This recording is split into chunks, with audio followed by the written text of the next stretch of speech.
Chapter 3. The Mysterious Reason. During this time the farewell ceremony was taking place. I have already said that this magnificent function was being given on the occasion of the retirement of M. Debienne and M. Poligny, who had determined to die game, as we say nowadays. They had been assisted in the realization of their ideal, though melancholy, programme by all that counted in the social and artistic world of Paris. All these people met after the performance in the foyer of the ballet, where Sorelli waited for the arrival of the retiring managers with a glass of champagne in her hand and a little prepared speech at the tip of her tongue. Behind her, the members of the corps de ballet, young and old, discussed the events of the day in whispers, or exchanged discreet signals with their friends, a noisy crowd of whom surrounded the supper tables, arranged along the slanting floor. A few of the dancers had already changed into ordinary dress, but most of them wore their skirts of gossamer gauze, and all had thought it the right thing to put on a special face for the occasion. All, that is, except little Jeanne, whose 15 summers, happy age, seemed already to have forgot the ghost and the death of Joseph Buquet. She had never ceased to laugh and chatter, to hop about and play practical jokes until Messieurs Debienne and Poligny appeared on the steps of the foyer, when she was severely called to order by the impatient Sorelli. Everybody remarked that the retiring managers looked cheerful, as in the Paris way. None will ever be a true Parisian who has not learned to wear a mask of gaiety over his sorrows, and one of sadness, boredom, or indifference over his inward joy. You know that one of your friends is in trouble. Do not try to console him, he will tell you he is already comforted. But should he have met with good fortune, be careful how you congratulate him. He thinks it so natural that he is surprised that you should speak of it. In Paris, our lives are one masked ball, and the foyer of the ballet is the last place in which two men so knowing as M. Debienne and M. Poligny would have made the mistake of betraying their grief, however genuine it might be. And they were already smiling rather too broadly upon Sorelli, who had begun to recite her speech, when an exclamation from that little madcap of a Jammes broke the smile of the managers so brutally that the expression of distress and dismay that lay beneath it became apparent to all eyes. "The opera ghost!" yelled these words in a tone of unspeakable terror, and her finger pointed among the crowd of dandies to a face so pallid, so lugubrious, and so ugly, with two such deep black cavities under the straddling eyebrows, that the death's head in question immediately scored a huge success. "The opera ghost! The opera ghost!" Everybody laughed and pushed his neighbour, and wanted to offer the opera ghost a drink, but he was gone. He had slipped through the crowd, and the others vainly hunted for him, while two gentlemen tried to calm little Jeanne, and while little Giry stood screaming like a peacock. Sorelli was furious. She had not been able to finish her speech. The managers had kissed her, thanked her, and run away as fast as the ghost himself. No one was surprised at this, for it was known that they were to go through the same ceremony on the floor above, in the foyer of the singers, and that finally they were themselves to receive their personal friends for the last time in the great lobby outside the manager's office, where a regular supper would be served. Here they found the new managers, Monsieur Armand Moncharmin and Monsieur Firmin Richard, whom they hardly knew.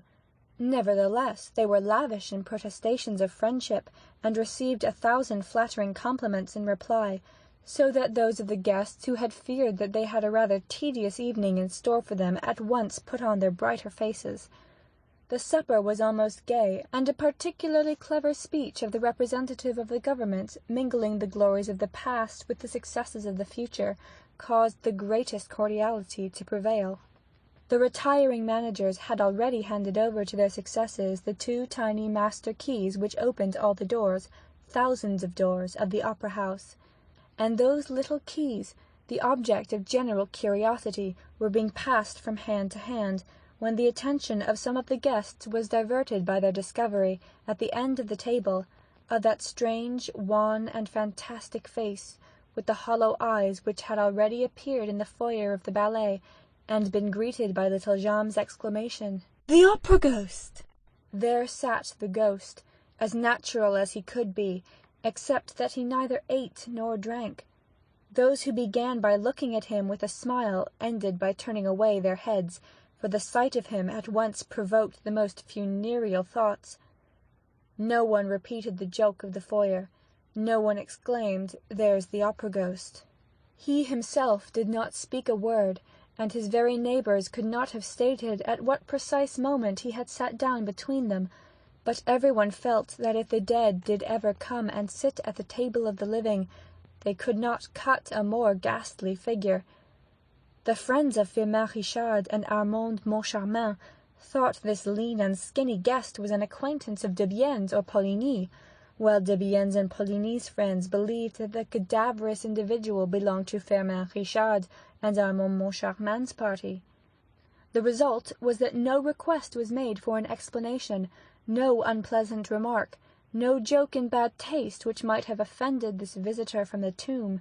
A few of those present who knew the story of the ghost and the description of him given by the chief scene-setter, they did not know of Joseph Bouquet's death, thought in their own minds that the man at the end of the table might easily have passed for him. Yet, according to the story, the ghost had no nose, and the person in question had. But Monsieur Moncharmin declares in his memoirs that the guest's nose was transparent. Long, thin, and transparent are his exact words. I, for my part, will add that this might very well apply to a false nose. Monsieur Moncharmin may have taken for transparency what was only shininess. Everyone knows that orthopedic science provides beautiful false noses for those who have lost their noses naturally or as the result of an operation. Did the ghost really take a seat at the manager's supper table that night, uninvited? And can we be sure that the figure was that of the opera ghost himself? Who would venture to assert as much? I mention the incident, not because I wish for a second to make the reader believe, or even to try to make him believe, that the ghost was capable of such a sublime piece of impudence, but because, after all, the thing is impossible. Monsieur Armand Moncharmin, in chapter 11 of his memoirs, says, "When I think of this first evening, I cannot separate the secret confined to us by Messieurs Debienne and Poligny in their office, from the presence at our supper of that ghostly person whom none of us knew." What happened was this. Messieurs Debienne and Poligny, sitting at the centre of the table, had not seen the man with the death's head. Suddenly he began to speak. "The ballet girls are right," he said. "The death of that poor Bouquet is perhaps not so natural as people think." And Poligny gave a start. Is Bouquet dead? They cried. "Yes," replied the man, or the shadow of a man, quietly. "He was found this evening, hanging in the third cellar, between a farmhouse and a scene from the Rue de la Horde." The two managers, or rather ex-managers, at once rose and stared strangely at the speaker. They were more excited than they need have been, that is to say, more excited than anyone need be by the announcement of the suicide of a chief scene-setter. They looked at each other. They had both turned whiter than the tablecloth. At last, Debienne made a sign to Monsieur Richard and Moncharmin. Poligny muttered a few words of excuse to his guests, and all four went into the manager's office. I leave Monsieur Moncharmin to complete the story. In his memoirs he says, Messieurs Debienne and Poligny seemed to grow more and more excited, and they appeared to have something very difficult to tell us. First they asked us if we knew the man sitting at the end of the table, who had told them of the death of Joseph Bouquet, and when we answered in the negative, they looked still more concerned. They took the master keys from our hands, stared at them for a moment, and advised us to have new locks made, with the greatest secrecy, for the rooms, closets, and presses that we might wish to have hermetically closed. They said this so funnily that we began to laugh, and to ask if there were thieves at the opera. They replied that there was something worse, which was the ghost. We began to laugh again, feeling sure that they were indulging in some joke that was intended to crown our little entertainment. Then at their request we became serious, resolving to humour them, and to enter into the spirit of the game. They told us that they never would have spoken to us of the ghost, if they had not received formal orders from the ghost himself to ask us to be pleasant to him, and to grant any request that he might make. However, in their relief at leaving a domain where that tyrannical shade held sway, they had hesitated until the last moment to tell us of this curious story, which our skeptical minds were certainly not prepared to entertain.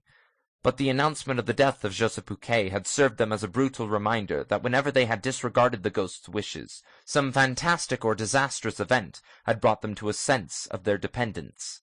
During these unexpected utterances, made in a tone of the most secret and important confidence, I looked at Richard. Richard in his student days had acquired a great reputation for practical joking, and he seemed to relish the dish which was being served up to him in his turn. He did not miss a morsel of it, though the seasoning was a little gruesome because of the death of Bouquet. He nodded his head sadly, while the others spoke, and his features assumed the air of a man who bitterly regretted having taken over the opera, now that he knew that there was a ghost mixed up in the business. I could think of nothing better than to give him a servile imitation of this attitude of despair. However, in spite of all our efforts, we could not, at the finish, help bursting out laughing in the faces of Messieurs de Bienne and Poligny, who, seeing us pass straight from the gloomiest state of mind to one of the most insolent merriment, acted as though they thought that we had gone mad. The joke became a little tedious, and Richard asked half seriously and half in jest, "But, after all, what does this ghost of yours want?" Monsieur Poligny went to his desk, and returned with a copy of the memorandum book. The memorandum book begins with a well-known word saying that the management of the opera shall give the performance of the National Academy of Music the splendor that becomes the first lyric stage in France, and ends with clause 98, which says that the privilege can be withdrawn if the manager infringes the conditions stipulated in the memorandum book. This is followed by the conditions, which are 4 in number. The copy produced by Monsieur Poligny was written in black ink, and exactly similar to that in our own possession, except that, at the end, it contained a paragraph in red ink, and in a queer, laboured handwriting, as though it had been produced by dipping the heads of matches into the ink, the writing of a child that has never got beyond the downstrokes, and has not learned to join its letters. This paragraph ran, word for word, as follows. Or if the manager, in any month, delay for more than a fortnight the payment of the allowance which he shall make to the opera ghost, an allowance of 20,000 francs a month, say 240,000 francs a year. Monsieur Poligny pointed with a hesitating finger to the last clause, which we certainly did not expect. "Is that all? Does he not want anything else?" asked Richard with the greatest coolness. Yes, he does, replied Poligny. And he turned over the pages of the memorandum book until he came to the clause specifying the days on which certain private boxes were to be reserved for the free use of the President of the Republic, the ministers, and so on. At the end of this clause a line had been added, also in red ink. Box 5 on the grand tier shall be placed at the disposal of the opera ghost for every performance. When we saw this, there was nothing else for us to do but to rise from our chairs, shake our 2 predecessors warmly by the hand, and congratulate them on thinking of this charming little joke, which proved that the old French sense of humour was never likely to become extinct. Richard added that he now understood why Messieurs de Bienne and Poligny were retiring from the management of the National Academy of Music. Business was impossible with so unreasonable a ghost. Certainly, 240,000 francs are not to be picked up for the asking, said Monsieur Poligny, without moving a muscle of his face. And have you considered what the loss over Box 5 meant to us? We did not sell it once. And not only that, but we had to return the subscription. Why, it's awful. We really can't work to keep ghosts. We prefer to go away. Yes, echoed Monsieur de Bienne. We prefer to go away. Let us go. And he stood up. Richard said, "But, after all, it seems to me that you were much too kind to the ghost. If I had such a troublesome ghost as that, I should not hesitate to have him arrested." But how? Where? they cried in chorus. We have never seen him. "But when he comes to his box." We have never seen him in his box. "Then sell it." Sell the opera ghost's box? Well, gentlemen, try it. Thereupon we all 4 left the office. Richard and I had never laughed so much in our lives. End of chapter 3.